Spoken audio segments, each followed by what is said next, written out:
Welcome to the Real Estate Pros Show, where we interview real estate investing professionals from coast to coast, as well as the service providers that serve the real estate investing industry.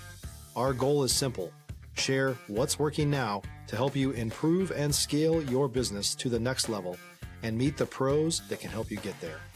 Real Estate Pros is powered by Investor Fuel, America's leader in helping real estate investors and professionals build the business you need to live the life you've always dreamed of. Let's start today's show. Property insurance for real estate investors doesn't have to be difficult, but it does need to be there to protect you when you need it. MyInvestorInsurance.com not only provides insurance at 15 to 30% cheaper than traditional agencies, it's built specifically for real estate investors like you. You can set up an account in about 2 minutes, get quotes on properties, turn on and turn off insurance for your fix and flip or rental properties in around 2 minutes without having to talk to anyone directly, all through our portal. There's no better way or faster way to make sure you've got the coverage you need to protect you, and no more lengthy policies either. Once you're set up, you're billed monthly and prorated by the day for however long your policy is active. It's powered by MSI, the third largest independent MGA, with 1.5 million customers and more than $1 billion in cumulative premiums written. Get set up today in about 2 minutes at myinvestorinsurance.com/fuel. All right. Hey, guys, welcome back to the show. I'm your host, John Harcar, and we're here today with Holly Haws. And what we're going to be talking about is how agents can really grow and better their business by working with investors. Remember, guys, at Investor Fuel, we help real estate investors, service providers, all real estate entrepreneurs 2 to 5x their business. And we do that by providing the tools and resources to grow the business they want to grow, which helps them live the life they want to live. So, Holly, welcome to our show. Thank you. I'm so excited to be here. Yeah, I'm super excited to talk about it. As I mentioned before, a conversation I had earlier with another gentleman is, why don't so many agents have that investor piece in their business? But before we get into all that, jump in the weeds, why don't you tell our audience a little bit about you, kind of your background, your journey, and how you got here? Sure. So I graduated from college. I was a high school math teacher for 6 years. Oh, wow. And I loved a lot of components of teaching. It fit me really well in a lot of capacities. But we had a year that we got really intentional about paying off all of our debt. And I worked a ton of extra hours. I did summer school, homebound, curriculum development, like all the extra things that teachers do at about $20 an hour to pay off debt. Mm-hmm. And so I went back the last fall that I taught school. I went back super burnout. And we had purchased a home the year prior. I loved the experience, and I kind of just ran the math. And I could teach and sell 4 houses a year as a real estate agent and not do any of the extra stuff that I had been doing at $20 an hour. And I kind of just looked at myself and I said, I don't know, but surely I can sell 4 houses a year. So I got licensed in October. Between October and the following May, when I actually ended my teaching contract, I sold 16 homes, and it was kind of a no-brainer that I really did like teaching, but I was kind of cut out for real estate. So I was a licensed agent for almost a decade, sold almost exactly 1,000 homes in that time frame, and always kept a really small team. My last 3 years were our best 3 years, and it was me and my husband and 2 licensed admin. And we sold anywhere between 135 and 155 homes, wow. Really with an investor focus. You can do that when you get super specific about the audience that you're serving. And I'm super grateful for the investors that came and poured into me early on in my career and helped turn me into the agent that I became, but also turn me into the investor that I became. And about 3 years ago, we had the opportunity for me to sell the team, sell the book of business, and just move full-time into the coaching space. Very cool. And that kind of is just the culmination, the bringing back of both worlds. I did like a lot of components of teaching. And so now, but being back into the teaching and coaching space, but doing it with, the real estate conversation, which is amazing. And also doing it with adults who actually care about what I have to say versus high school kids who don't want to be in algebra class. It's kind of the best of all the worlds. There you go. And I like to ask this question to folks, right, who make that transition from another type of career into real estate. I know you mentioned about your house, but did you have any family influence, influence growing up or assimilation or exposure to real estate? Or is it just from that Not at all. first house So, experience? I mean, so honestly, my family was always renters. They became homeowners after I became a successful real estate agent. Stop living on an island and join the #1 mastermind in America for professional real estate investors. Investor Fuel is a community of hundreds of the nation's top investors working together to build stronger businesses and better lives. In addition to the amazing community of real estate investors acting as a board of advisors for one another, Investor Fuel members have access to 100% funding on purchase and repairs for our members only, a health insurance program, and benefits and discounts that more than pays for the membership of most of our members, meaning it's actually costing you money to not be a member of Investor Fuel. If you're looking to scale your business and build a business that allows you to live the life of your dreams, please visit investorfuel.com today and book a call with our team. And I had no experience in the business world, no experience with any of it whatsoever. I like to say my very first year sitting at all of the teacher meetings and hearing them complain about how much they made, like, I could not relate, because as a first year teacher, I was making more than anyone in my family had ever made, like, ever. I thought I'd arrived. Right. So explain a little bit, tell us a little bit more about this, that your experience in your first house, and what kind of said, hey man, maybe I should turn this into a career or turn this into something part-time. Yeah. So I had experience with selling, and I think that's probably important. I had the opportunity and went on 6 different trips between 6th grade and 12th grade, all paid for by door-to-door sales, selling t-shirts or candy bars or calendars or whatever the item of the week was. Girl Scout cookies. Not quite, but yeah, pretty much. And so even my junior year in high school, we went to Scotland. And by that point, I was pretty seasoned in sales. And so I just said, okay, the trip cost $1,200, and I broke it down to how many calendars I needed to go sell. And I sold them within the first 2 weekends. And then I got to spend the rest of the school year helping my classmates raise their $1,200 because they struggled with it. So I had a background in sales, and that gave me, I think, the confidence of, like, if I can sell hundreds of calendars and t-shirts door to door, surely I can sell 4 houses. But getting in and really testing the waters, it just clicked. And it was that thing I got to go do after work. It was that thing that you would choose to do that was free, and it didn't feel like work for a long time. What do you think are some of the most important skills that carried over into your real estate? Being willing to talk to people. Literally, my very first training that I got to attend as a licensed agent, I was teaching, and so most of them I couldn't go to because they happened during the day. But the very first one, that was a Wednesday night class, I showed up, and the teacher handed us a for sale by owner conversation, and he said, if you don't have a local sphere, call it for sale by owner. They'll probably answer the phone. And that was my first 12 pieces of business, because I didn't know any better. And it turns out that it works. If you're willing to talk to people, if you're willing to figure out what they need and then how you can help meet that need, they're super happy to use you. Right. So you're doing this teaching part-time, or you're teaching and then you're doing the real estate. At what point did you kind of hit that level and say, okay, goodbye teaching, here's real estate?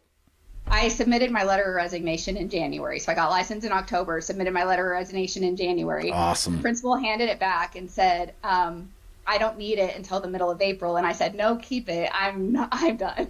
And then I had to keep teaching and finish out my contract till the end of May. Okay. Did you have any challenges or any struggles, whether personally and professionally, as far as making that transition into, going full time, leaving the teaching behind?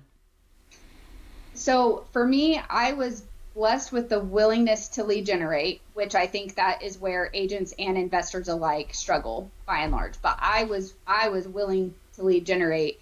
And so I would say the challenge for me was leverage.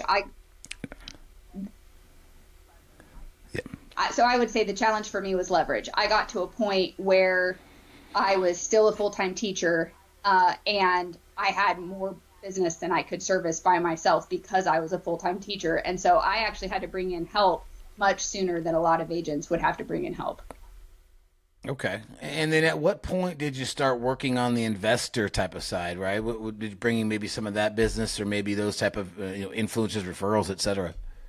Yeah. So my first few transactions were investors. The first listing that I sold, and this was a decade ago, and it was Wichita, Kansas. And I feel like I have to set realistic expectations. We don't need a shock factor. It wasn't the first listing I signed, but the first one that closed was a really junky house in not a good neighborhood, and it sold for $24,000 and change. Wow. If you're looking for consistent, high-quality leads, look no further than Investor Machine. Investor Machine isn't just another agency. It's the most sophisticated, data-driven lead generation company on the planet for real estate investors, and serves the role of being not just a lead generator for your business, but a marketing partner that is helping you achieve your goals along the way. Go to investormachine.com to learn more and schedule a call with our team today.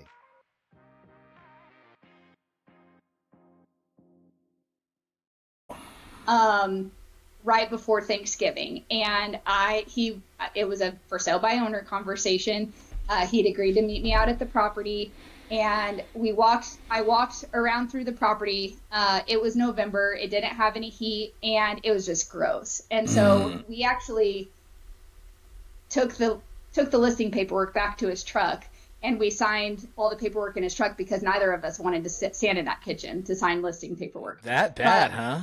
It was not good. It was not good. But I looked him in the eye and I shook his hand and I said, I'm going to get this one sold for you, John, and then you're going to hand me another one. And he agreed, and he was 12 pieces of business over my first 3 years. Wow. And then I got to help him and his wife with a couple other major life changes down the road as well.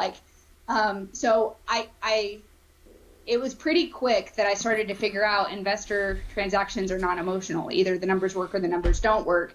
And while most investors aren't necessarily actively looking to liquidate their portfolio, almost everyone would sell anything in their portfolio for the right price. And so just finding that way to remove emotion from the transactions meshed so well with me. And then it was right after the end of my first year in real estate was when I took the leap and bought the first investment property myself.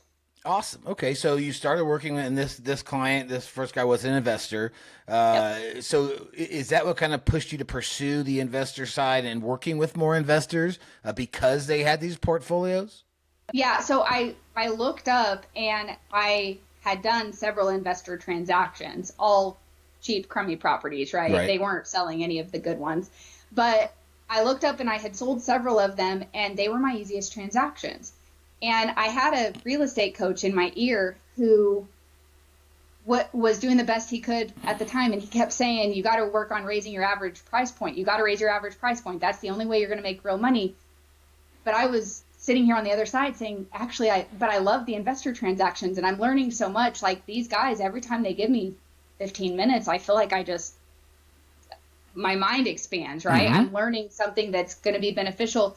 And so I did. I wrestled with that for a while, and I finally came to terms. I finally was able to vocalize it for him, my coach. I don't need to raise my average sales price. I just need to, in order to raise my dollar per hour, I just need to decrease the amount of time required for each investor transaction. So, and that's where my love for systems and processes was born. If I can take an investment transaction and I can plug an investor or an investment property in, and I can service that deal at a really high level in a fifth of the time as another agent could service a different transaction. And it's okay if my average price point's lower. Right. Why is it important to have investors in your tool belt? Investors are buyers and sellers in every single market. And so I think this time in history is a really good example of if you're not working with investors as an agent, you don't have that steady book of business that those of us who are investor focused have. And you may be wondering when are you going to get to go out and get a JOB versus investors are always around and they're always ready to buy or sell at the right opportunity. Always hungry for deals. Why do you think so many realtors, and I want to ask this question because I got an answer from someone else, why do you think so many realtors don't pursue that or add that into their repertoire? I mean, investors is kind of an agent's version of a four-letter word, and there's several of them, right? If you're a new or newer real estate investor looking to launch or grow your real estate investing business, please check out Investor Fuel Club. It's a coaching community, but unlike anything you've ever seen before. And you can actually partner with members of our mastermind from coast to coast on deals right in your market. There's no better opportunity to build a consistent business than to literally partner with pros to help you avoid costly mistakes, avoid the need for capital to do deals, and help you eliminate your fears as you're starting your business. Learn more about Investor Fuel Club at investorfuel.com/club. I mean, let's be honest. Yeah, for sure. It's not sold as a glamorous. It's not sold as anything that you would want to do. And even though I clearly had a skill set and had clearly stumbled upon something, the people that really had my best interest at heart, they were steering me away from that, because that's how much just our industry as a whole, how little our industry as a whole thinks of investors. Mm-hmm. And it's a shame. It really is a shame. Do you think that it's maybe they're afraid of losing business? You think that's kind of like the whole stigma behind it? Like, hey, these guys are just trying to take my business. And secondarily, do you think by not working with investors that they're doing a disservice to their clients? Okay, so two things, and I probably won't remember both of them, but I don't think every agent is cut out to work with investors. I don't think that every single agent should be pursuing working with investors division, because it's a whole different skill set. And I think that the agents that work with investors at a high level agree to invest in the education and the time on task to actually think like an investor. And let's be honest, most agents are not going to be willing to do that. Right. Why do I think most agents don't do it? Is because I think, just like any industry, the worst of the investors tend to kind of ruin it for everybody, right? And so The perception is investors write lowball offers, investors are tire kickers, and they may or may not actually perform, but only if it's 60 cents on the dollar. And I think all of the stigma around investors, if you don't get in enough to see that doesn't have to be reality, it's about how are you pre-qualifying your investors that you choose to work with. Mm-hmm. Then I absolutely can see why it feels like a very non-appealing. And real estate agents are very much taught and conditioned that you should be raising your average sales price. So if last year your average property sold at $300,000 and this year your average property doesn't sell at $350,000, then you're going backwards and not forwards. And those misconceptions very much contribute to most agents leaving money on the table, leaving hundreds of thousands of dollars on the table. Yeah. But do you think it does a disservice to their clients that they're working with to not have those resources? Because we know that not necessarily every deal is going to be the best fit for the MLS. True. I think the biggest disservice, and maybe this is, it's okay if we disagree on this, but I think the biggest disservice is if they're not qualified to speak, then how many of their clients that they're working with should be owning investment properties themselves and working towards their own version of financial freedom, but they're not hearing that from their agent because their agent isn't qualified to speak to that. So when you're helping agents add this in, add the investor division or whatever, how are you helping them overcome that stigma of what people think of investors? Yeah, it really is. How quickly can you begin to think of yourself as an investor? I think that comes first.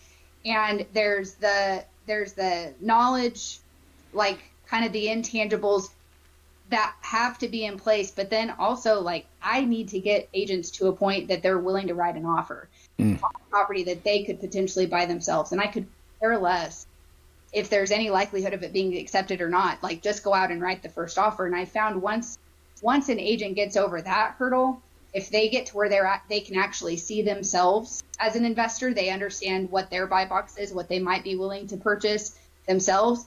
Then the concept of you selling an extra 100 houses a year, working 10 hours a week with a massive investor system is a lot easier to grasp or imagine. Right. So how are you helping these agents? I know you got a coaching program, right? And I know you're helping people add these investor things. How are you helping them to get into that or add that piece into their puzzle? How are they finding investors? How are you helping them do all that? Perfect. Yeah. So first, it's getting. I would say for most people, the start is you have to start with an investment quality listing and you market the heck out of the investment quality listing. If we want to chuck it all the way down into the most basic actionable step. So you understand how to think like an investor. You have a basic understanding of how to run numbers, of how to look and find the information you would need. And then you go find an investment quality listing. And I don't really care. I don't really care what it looks like, and market the heck out of it. When I was first getting started, there were several weekends that I would take a $70,000 property and I would hold it open on Saturdays and Sundays. And I cannot tell you the number of people that told me I was out of my brain, like totally wasting my time. But so many of those properties I double-ended because the investor walked in. They were never going to call the agent on the sign, but I was there, that it was open. They pulled over, they walked in, they loved it. And then come to find out they had more needs. They needed to sell a couple other properties that were a headache, or they were buying 1 or 2 properties a quarter. So I would say that's the first thing, is get a listing that's an investor quality listing, market the heck out of it, actually answer the sign calls, actually work on building a relationship with the investors. Really early on, if you're working with investor buyers, you're going to come up against the fact that they don't want to sign exclusive agency agreements. And while you need to check with your broker, and every state is specific, I have found that almost every broker is okay with some type of verbiage around agency agreements being exclusive to properties where you can prove procuring cause. And I got to a point really early on in my career that I was comfortable with. I don't care if you buy every single property with me or not, but the properties that I present to you and I say, hey, John, you should buy 123 Main Street because it matches your criteria. That property, if you buy it, I want you to work with me. That unlocks the door. Now no investor has a problem agreeing to work with you. They just don't want to be exclusive to you. Sure. And just for folks that maybe have some realtors on here, or maybe what would you define as an investor quality listing? I mean, that varies. Typically, it would be a property in the lower half of the price point of the market, and ideally, you're looking for a property that it looks like the rent rate would come close to paying for all of the property's expenses. That gets a little bit more complicated. So I would say, at a bare minimum, you're looking for a property in the bottom half of the market. Okay. And what do you think have been some of the keys to your success as far as working with investors and growing that part of your business? Willingness to listen and learn.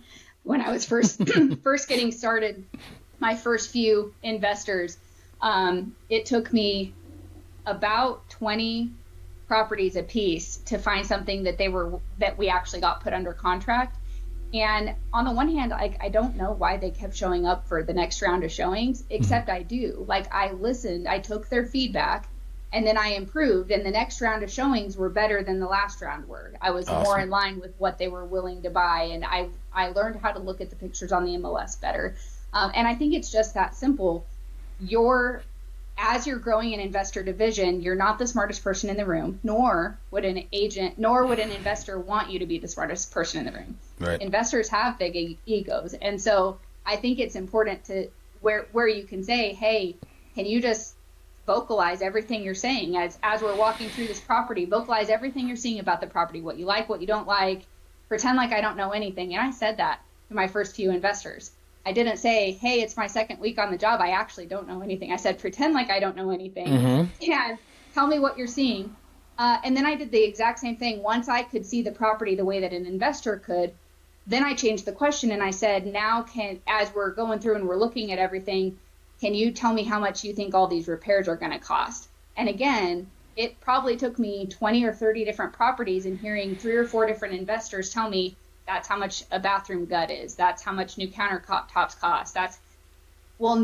Now I really do think like an investor. Like now they basically have just spent however long, 3 months, creating their own little AI deal finder. And I became invaluable very quickly. Yeah, I mean, that is some incredible information, right? If you can learn it from the person who's basically your buyer, in a sense, right? You can learn all those things without having to YouTube you, or, how do you do, you got the best way to educate. So let's talk about your coaching program. How do you help these folks? Like what specific steps do you use? Is it in-person coaching? Is it video coaching? How do you run your coaching business? It's all live. It's all virtual.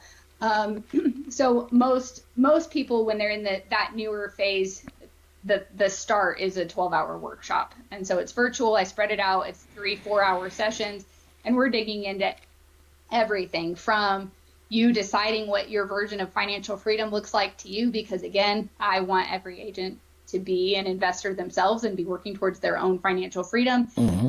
It's how do I analyze investment properties, short-term, mid-term, long-term, flips. How can I help my investors by doing some of the heavy lifting of the analyzation, or how do I at least understand how to speak the language they are with analyzation?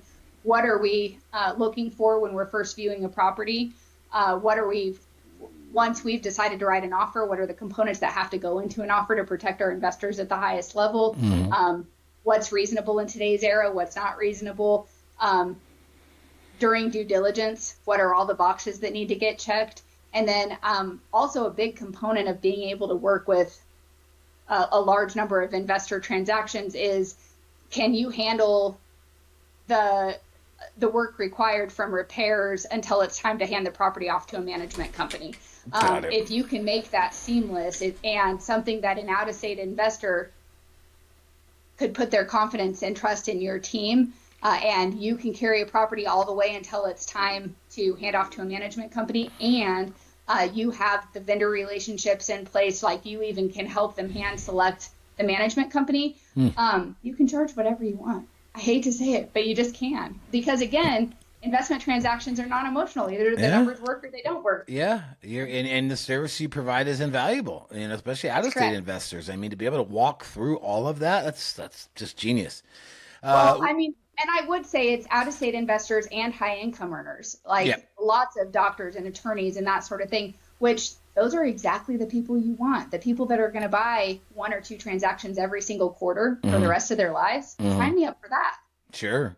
If someone wanted to get into the business right now, if they're a realtor, they want to, start working with investors, what kind of advice or what steps should they take?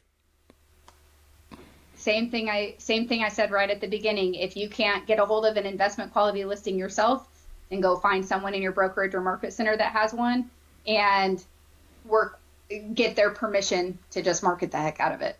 Perfect. Awesome. Man, such good information. Any last things you want to share with our audience? My heart that if you're not a current investor, you need to set a goal and a deadline for yourself that you're going to buy a piece of property hopefully before the end of the year. Awesome. Take action. That's right. Holly, great information. You guys, I hope that, folks out there, if you're a realtor or your agent, look into working with investors, reach out to Holly. How do they find out, or how do they get a hold of you? Do you have how do they get in touch with your coaching program, et cetera? Yeah. So I don't know if we're able to link it into the show notes, but I've got a free guide on how to find off-market properties that I think would be really valuable, not just for the agents in the room, but any investor. And so the link in the show notes, and I'd love to get you connected that way, or you can email me directly, coach@hollyhaws.com, and I'm happy to respond.